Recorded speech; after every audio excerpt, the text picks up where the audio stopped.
Assalamualaikum students, welcome back to Mathematics Point. Today I'm here with exercise basic geometry practice now 3.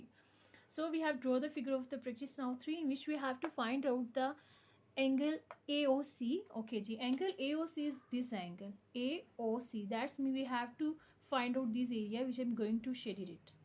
And the next is BOD. BOD, this one, and I'm going to shade it with the red color. ठीक है, दो angles को हमने find out करना है इसमें. एक हमारे पास ए ओ सी है जो कि ब्लू से शेड कर दिया है मैंने, और दूसरा हमारे पास बी ओ डी है. बी ओ डी, आप देखिए जो एंगल में आपके ऊपर जिसके ऊपर आपके पास हिट बना होता है ये हमारे पास मेन एंगल होता है. और अगर आप ये अपने माइंड में हिंट नहीं रखना चाहते तो आप ये देख लें जो मिड में हमारे पास होता है हमारा फोकस उसमें होता है. ये नहीं कि आप बी को सर्च करें यहाँ पे कोई एंगल डी में नहीं, जो मिड में होगा और जिसके ऊपर ये हेड बनी होती है हमारे पास, हमने उस एंगल को फाइंड आउट करना होता है. अब प्रीवियस वीडियोस अगर आपने देखी हैं तो आपके पास कॉन्सेप्ट होगा कि हमारे पास वर्टिकल ऑपोजिट एंगल कौन से होते हैं, अल्टरनेट एंगल कौन से होते हैं, इंटीरियर एंगल कौन से होते हैं. अगर मैं वर्टिकल ऑपोजिट एंगल्स का कॉन्सेप्ट रिवाइज करूँ तो रेड और ब्लू कलर से जो दो एंगल्स शेड किए हैं ये हमारे पास वर्टिकल ऑपोजिट एंगल है. ठीक है, हमारे पास ये दोनों एंगल्स कौन से होंगे, वर्टिकल ऑपोजिट एंगल. लेकिन उसके लिए ज़रूरी है सबसे पहले मुझे पता हो कि रेड शेडेड एंगल जो मेरे पास है ये कौन सा एंगल है, यानी कि बी ओ डी मेरे पास एंगल फाइंड हो जाएगा. तो उसके अकॉर्डिंग हम वर्टिकल ऑपोजिट एंगल यानी कि सी ओ ए या ए ओ सी को फाइंड कर लेंगे. अब जब भी दो स्ट्रेट लाइंस मिलती है यानी कि आपके पास एल शेप बनती है, चाहे तो इस तरह से हो चाहे तो इस साइड से हो, ये हमेशा हमारे पास 90 का एंगल होता है. अगर हम इसको देखें ये 90 का एंगल है तो आपके पास लाइन ओ ई और ओ बी ये कौन सा एंगल टोटल बना रही है, 90 का. ये एंगल टोटल हमारे पास किसका होगा, 90 का. तो हम इस फिगर को फाइंड आउट करने के लिए 90 से माइनस कर देते हैं 53 को. ओ बी डी हमारे पास किसके इक्वल होगा, टोटल ये फिगर हमारे पास 90 का एंगल है. 90 के एंगल से हमारे पास 53 ऑलरेडी गिवन है, 53 डिग्री को हम माइनस कर देते हैं तो हमारे पास एंगल आ जाएगा बी ओ टी. 90 माइनस 53, सो हमारे पास 37 एंगल आया ओ बी डी का, यानी कि ओ बी डी हमारे पास किसके इक्वल है, 37. अब ये जो रेड कलर था, रेड शेडेड जो मैंने किया हुआ था, 37 का ओ बी डी एंगल है. इसके वर्टिकल ऑपोजिट एंगल हमारे पास कौन सा, ए ओ सी. वर्टिकल ऑपोजिट एंगल हमारे पास ए ओ सी है, दैट्स मीन कि हमारे पास ए ओ सी इक्वल है 37 के. यहाँ पे आप साथ मेंशन कर दें कि हम कौन सी प्रॉपर्टी यूज़ करें एंगल्स की, vertical opposite angle. So it is done with the part practice now 3. Now we have to move towards the practice now 4. Okay ji, now the practice now 4. Okay ji, the figure of the practice now has been done here and we have to find out the unknown variables, and the unknown variables are a and b. Now the very first property that I'm going to use is the vertically opposite angle. This angle BO, it is not B, it is D. BOD are vertical opposite to the angle AOC. So I'm going to shade both the angles. ठीक है, आपके पास BOD और AOC दोनों vertical opposite angle है. Vertical opposite angle का मतलब है कि ये एंगल हमारे पास इक्वल है इसके. So that's mean that this angle AOC is equal to BOD. So we have to take it in the equivalent form. 3A plus 40 is equal to A plus 60, and you have to write down here the property that you are going to use the property of vertically opposite angles. ठीक है, of the straight line AD and BC. You have to AB, you have to mention it here. So first of all you have to move the variable towards the left side of the equal. variables को equal के एक तरफ कर लें. 3A, ये A positive है, कोई sign नहीं तो प्लस का साइन होता है, इक्वल के दूसरी तरफ जाके माइनस से हो जाएगा. कांस्टेंट यहाँ पे 60 है, स्टार्ट में आएगा तो पॉजिटिव साइन लिखना ज़रूरी नहीं होता. प्लस 40 इक्वल की दूसरी तरफ क्या हो जाएगा, माइनस 40. ठीक है, now 3 minus 1 is equal to 2A and 60 minus 40 is equal to 20. Now we have to find out the value of the variable A. हमें एक ही वैल्यू फाइंड करनी है, कोफिशिएंट 2 नहीं चाहिए, so you have to divide the coefficient 2 on both side. Now a is equal to 2 1s are 2, 0 as it, so 10. So we have to find the value of A. So we write the value of A at this place because I have this space. A is equal to 10 degree. Now we will find the value of B. For finding the value of B, I'm going to use the property that the sum of the angle on a straight line is equal to 180. देखिए आपके पास straight line है ए सी O D, इसमें दो angles हमारे पास A O B and B O D. इन दोनों angles को जब मैं सम अप करूँगी तो इन दोनों का सम हमारे पास इक्वल होगा 180 के. So we have to write on these two angles 4b plus 10 plus a plus 60 and is equal to 180. ठीक है, angle on straight line, sum of the angle on straight line is equal to 180. 4b की value नहीं पता, so you have to add the constant here. 10 plus 60 70. a की क्या value हमारे पास 10, you have to put out the value of a here 180. Next 4b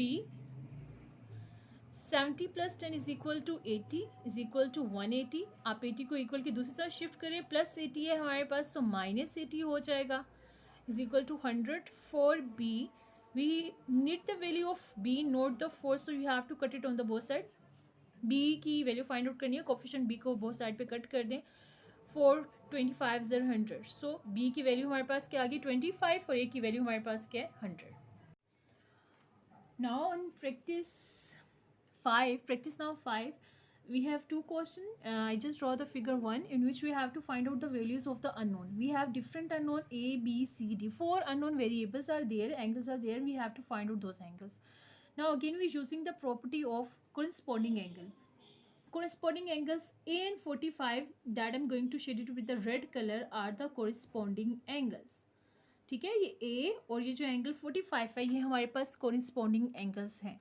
अब कौन से एंगल्स अल्टरनेट एंगल्स है, कोरिस्पॉन्डिंग एंगल्स है, आप जब भी डेली क्वेश्चंस करें तो you have to revise that concept. और आप जो इसके स्टार्टिंग लेक्चर्स हैं जो कि एक्सरसाइज 5b के मैंने अपलोड किए हैं उसमें मैंने डिफाइन किया हुआ है सारे फिगर के साथ, so you have to watch those videos. अब हमारे पास ए जो हमारे पास इक्वल है 54 के, और यहाँ पे हम मेंशन कर देते हैं कि ए 54 कैसे है कि हमारे पास कौन से कोरेस्पॉन्डिंग एंगल है. ठीक, अच्छा जी. अब सी को हम किस तरह से फाइंड करेंगे कि हम सी और 106 हमारे पास इंटीरियर एंगल है, सो हम इंटीरियर एंगल की प्रॉपर्टी यूज़ करते हैं कि sum of interior angles equal to 180. Two lines है हमारे पास ए बी और सी डी पैरेलल लाइंस हैं जो कि एक ट्रांसवर्सल लाइन एस आर से कट हो रही है. ये मिलके हमारे पास एंगल बना रहे हैं इंटीरियर एंगल सी एंड 106. अब हमें सी को फाइंड आउट करना है, so by using the property of interior angle, sum of the interior angle एक सी है दूसरा 106 है, sum of the interior angle is equal to 180 degree. So you have to mention that you are going to use the property of interior angle and they are made on the line of A B parallel C D. ठीक है, so by using this property you have to find out the c. 180 106 is positive here, so on the other side of the equal it become minus 106. so c is equal to 74 degree. a भी हमारे पास आ गया, c भी हमारे पास आ गया. अब c के vertically opposite angle है b, इसको मैं रेड कलर से शेड कर रही हूँ. वर्टिकली ऑपोजिट एंगल हमारे पास है ए और 54 कॉरस्पॉन्डिंग एंगल थे. सी और 106 को हमने जो फाइंड किया ये इंटीरियर एंगल्स की प्रॉपर्टी को यूज़ करते हैं फाइंड आउट किया. सी और बी मेरे पास वर्टिकली ऑपोजिट एंगल है, इसका मतलब जो मेरे पास वैल्यू सी की है वही मेरे पास वैल्यू बी की है. So B is equal to C, both are vertical opposite angle.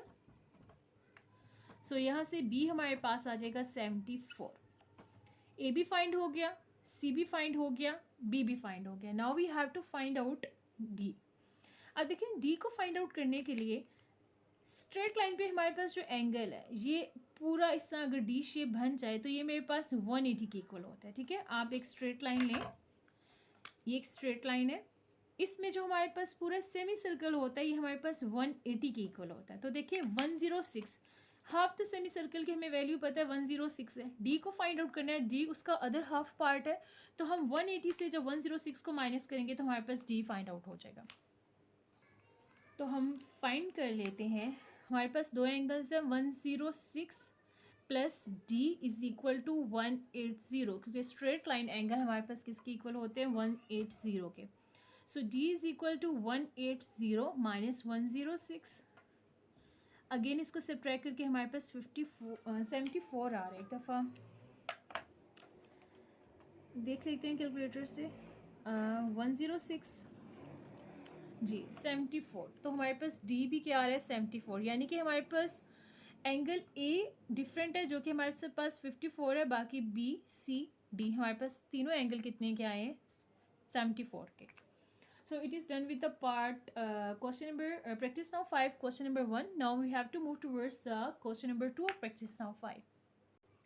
Okay जी, क्वेश्चन नंबर 5 पार्ट 2 हमारे पास सबसे पहले हम फाइंड आउट कर लेते हैं कोरिस्पोंडिंग एंगल से हमारे पास एफ और 2E, और यहाँ पे हमारे पास कोरिस्पोंडिंग एंगल है 69, और ये पूरा जो मैं शेड कर रही हूँ यानी कि ये पूरा कॉर्नर हमारे पास कोरिस्पोंडिंग एंगल है किसके 69 के। 30 + 2E होगा, यानी कि हमारे पास E,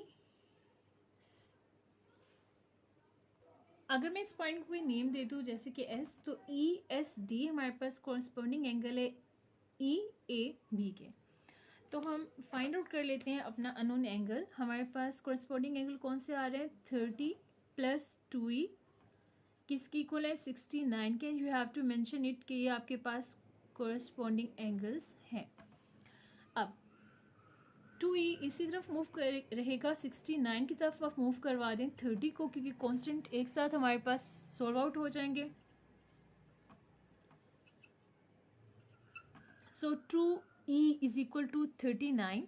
हमें E को फाइंड आउट करना है, तो हम कोफिशिएंट जो 2 है इसको बहुत साइड में डिवाइड कर देते हैं, और 39 डिवाइडेड बाई 2, 39 डिवाइडेड बाई 2 हमारे पास होगा 19.5 डिग्री। यहाँ से E हमारे पास आ गया, E हमारे पास कितना है 19.5। हम इसको नोट कर लेते हैं ताकि हम ट्रेस करके नेक्स्ट एंगल फाइंड कर सकें। ओके जी, यहाँ पे हमने नोट डाउन कर लिया एंगल E। अब हमें फाइंड आउट करना है F। F हमारे पास कोरिस्पोंडिंग एंगल है 2E के,